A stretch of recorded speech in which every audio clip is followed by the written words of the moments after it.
ಏನಪ್ಪದು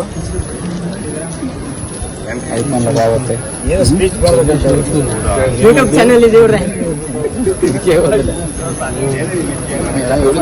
ಸ್ವಾಮಿ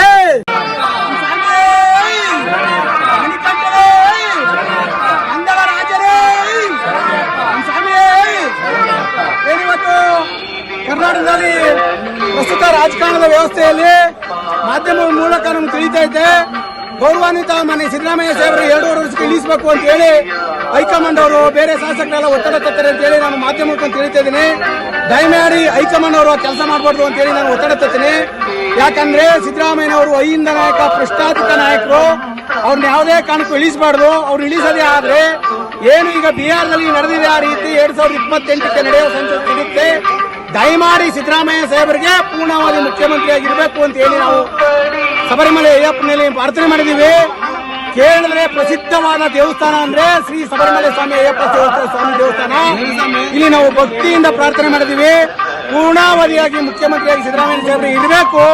2028ರಲ್ಲೂ ಕೂಡ ಇವ್ರ ನೇತೃತ್ವದಲ್ಲಿ ಚುನಾವಣೆಗೆ ಹೋಗಬೇಕು. ಸಿದ್ದರಾಮಯ್ಯ ಸಾಹೇಬರು, ಡಿ.ಕೆ. ಶಿವಕುಮಾರ್ ಸಾಹೇಬರು, ಮಲ್ಲಿಕಾರ್ಜುನ ಸಾಹೇಬರು ಇನ್ನಿತರ ನಾಯಕರ ಸಮ್ಮುಖದಲ್ಲಿ ಚುನಾವಣೆಗೆ ಹೋಗದೇ ಆದ್ರೆ 2028ಕ್ಕೆ ಕರ್ನಾಟಕದಲ್ಲಿ ಕಾಂಗ್ರೆಸ್ ಸ್ಪಷ್ಟ ಬಹುಮತ ಬರುತ್ತೆ. ಹಾಗಾಗಿ ಸಿದ್ದರಾಮಯ್ಯ ಸಾಹೇಬರ ನೇತೃತ್ವದಲ್ಲಿ ಹೋಗ್ಬೇಕು ಅಂತ ಹೇಳಿ ಮನವಿ ಮಾಡ್ತೀನಿ. ಹಾಗೇನೆ ಏನು ಶ್ರೀಮತಿ ಪಾರ್ವತಮ್ಮನವರು ಅನಾರೋಗ್ಯಕ್ಕೆ ತುತ್ತಾಗಿದ್ದಾರೆ ಅಂತ ಹೇಳಿ ನಾವು ಮಾಧ್ಯಮಕ್ಕೆ ತಿಳಿದಿದೆ. ದಯಮಾಡಿ ಶ್ರೀ ಸ್ವಾಮಿಯಲ್ಲಿ ನಾವು ಪ್ರಾರ್ಥನೆ ಮಾಡಿದ್ವಿ, ಆರೋಗ್ಯವಾಗಿ ಕಾಪಾಡಲಿ ಅಂತ ಹೇಳಿ ಶ್ರೀ ಭಗವಂತನಿ ಅಯ್ಯಪ್ಪ ಸ್ವಾಮಿಯಲ್ಲಿ ಕೇಳ್ಕೊಳ್ತಿದ್ವಿ. ಓಂ ಸ್ವಾಮಿ ಸ್ವಾಮಿ ಸ್ವಾಮಿ. ಕರ್ನಾಟಕ ರಾಜ್ಯದ ಜನಪ್ರಿಯ ಮುಖ್ಯಮಂತ್ರಿಗಳಾದ ಸಿದ್ದರಾಮಯ್ಯ ಸಾಹೇಬರನ್ನ 2.5 ವರ್ಷಕ್ಕೆ ಇಳಿಸಬೇಕು ಅಂತ ಹೇಳಿ ಮಾಧ್ಯಮಕಾರ ತೋರಿಸ್ತಾ ಇದ್ದಾರೆ. ಮತ್ತೆ ಡಿ.ಕೆ. ಶಿವಕುಮಾರ್ ಕೂಡ ಶಿವಕುಮಾರ್ ಕೂಡ ಮುಖ್ಯಮಂತ್ರಿ ಆಕಾಂಕ್ಷಿಗಳು ಅಂತ ಹೇಳಿ ನಾವು ವರದಿಯಲ್ಲಿ ನೋಡ್ತಾ ಇದ್ದೀವಿ. ದಯಮಾಡಿ ಡಿ.ಕೆ. ಶಿವಕುಮಾರ್ ಸಾಹೇಬರು ಮುಖ್ಯಮಂತ್ರಿ ಸಿದ್ದರಾಮಯ್ಯ ಸಾಹೇಬರನ್ನ ಇರಬೇಕು ಅಂತ ಹೇಳಿ ನಾವು ಕೇಳ್ತಾ ಇದ್ದೀವಿ. ಯಾಕಂದ್ರೆ ಅಹಿಂದ ನಾಯಕರನ್ನ ಕೆಣಕದೇ ಆದ್ರೆ ಅವರು ತುಂಬಾ ಡ್ಯಾಮೇಜ್ ಆಗುತ್ತೆ ಕಾಂಗ್ರೆಸ್ ಪಕ್ಷಕ್ಕೆ ಅಂತ ಹೇಳಿ ಮನವಿ ಮಾಡ್ತಾ ಇದ್ದೀನಿ.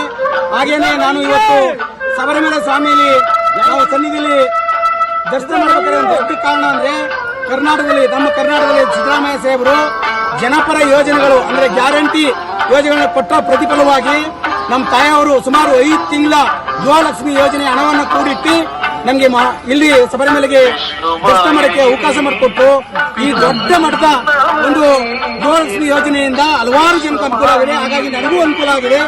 ದಯಮಾಡಿ ಈ ಯೋಜನೆಯನ್ನು ಮುಂದುವರಿಸಿ ಸಿದ್ದರಾಮಯ್ಯ ಸಾಹೇಬರನ್ನೇ ಮುಖ್ಯಮಂತ್ರಿಯಾಗಿ ಮುಂದುವರಿಸಬೇಕು ಅಂತ ಹೇಳಿ ನಾನು ಕಾಂಗ್ರೆಸ್ ಹೈಕಮಾಂಡ್ ನಲ್ಲಿ ಮನವಿ ಮಾಡ್ತಾ ಇದ್ದೀನಿ. ಡಿ.ಕೆ. ಶಿವಕುಮಾರ್ ಸಾಹೇಬರಲ್ಲಿ ಕಾಂಗ್ರೆಸ್ ಹೈಕಮಾಂಡ್ ಮನವಿ ಮಾಡ್ತಾ ಇದ್ದೀನಿ. ಓಂ ಸ್ವಾಮಿ ಸ್ವಾಮಿ ಸಿದ್ದರಾಮಯ್ಯ ಸಾಹೇಬರಿಗೆ